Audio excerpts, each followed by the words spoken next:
nahingan siya ng opinion, mga bossing. Institusyon. May inalok din Ayan. Pagsibak kay Torre.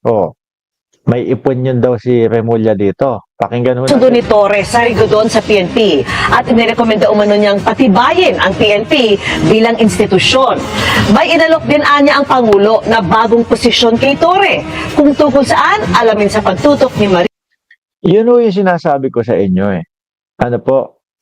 Kung naalis man, na-relieve si General Torre sa pagiging PNP chief, mga kababayan, meron pa din pong nag-aantay na susunod na pwesto para kay General Torre. At sabi ko nga sa inyo mga kababayan, base po doon sa isa-isa natin, no?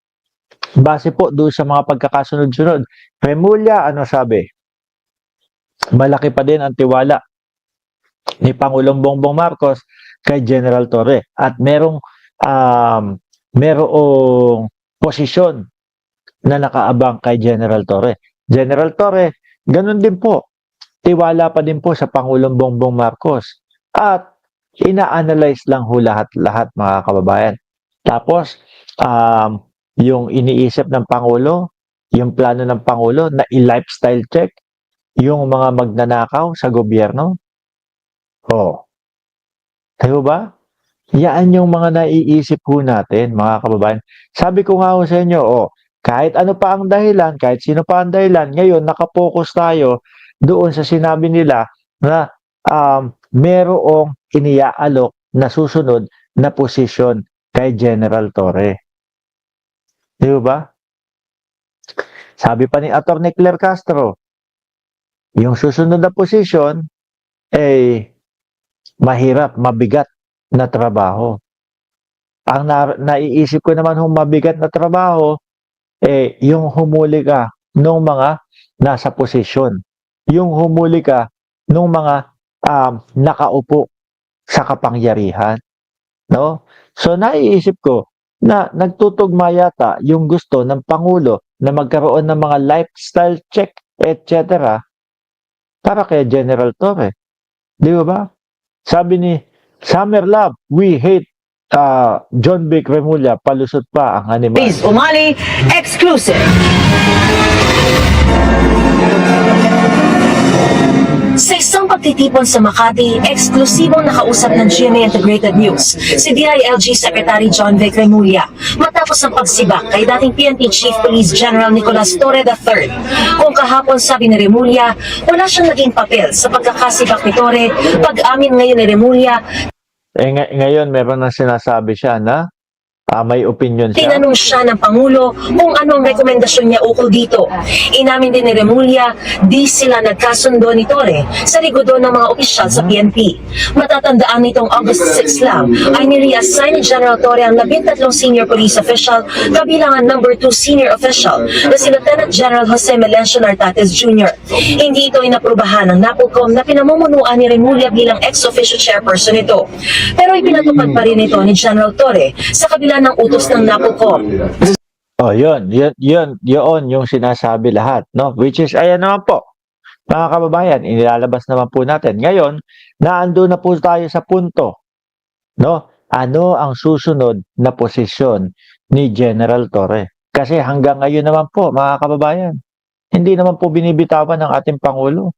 Patuloy pa din po ang pagsuporta at patuloy pa din po ang paniniwala na kay General Torre. Mga bossing. Nako may mga kumakalat, may mga nagsasabi, posible na maging NBI din yan. Director. Bakit? Kasi bakante yung NBI director. Di ba? Tapos, ano sinasabi ng iba? Hindi pwedeng NBI director. Kasi nga, kailangan lawyer, abogado ka para maging NBI director ka.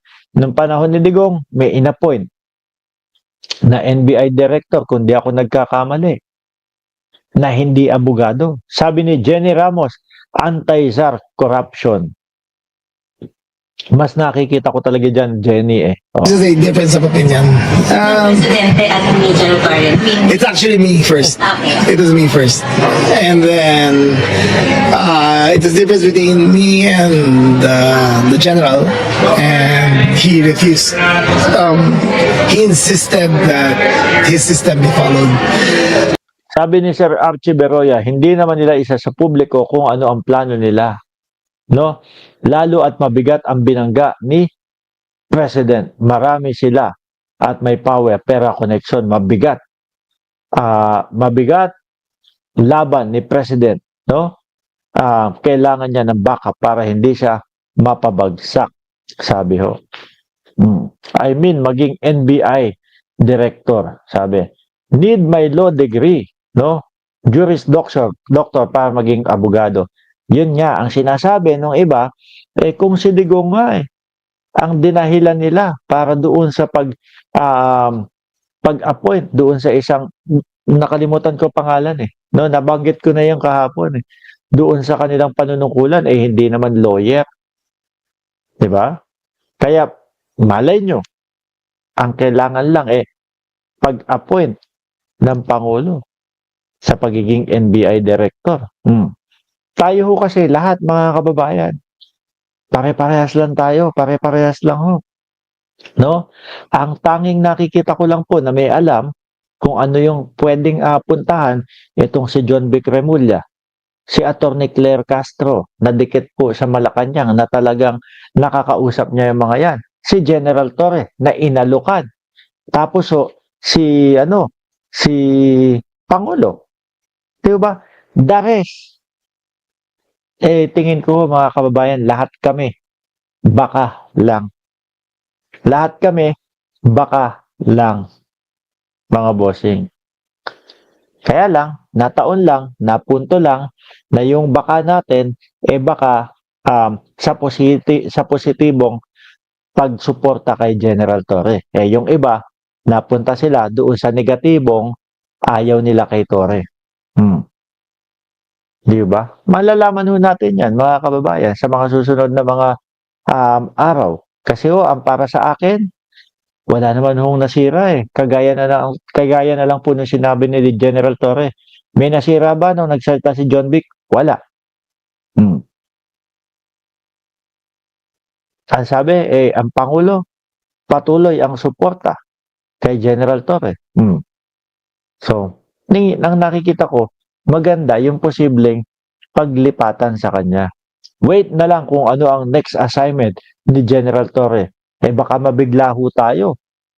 Sabihin, ang assignment mo, Torre, dahil ikaw lang ang alam namin makakagawa nito at ikaw ang unang gumawa nito, ang umaresto kay Kibuloy, ngayon, sige, ikaw ang magsakay sa eroplano kay Kibuloy.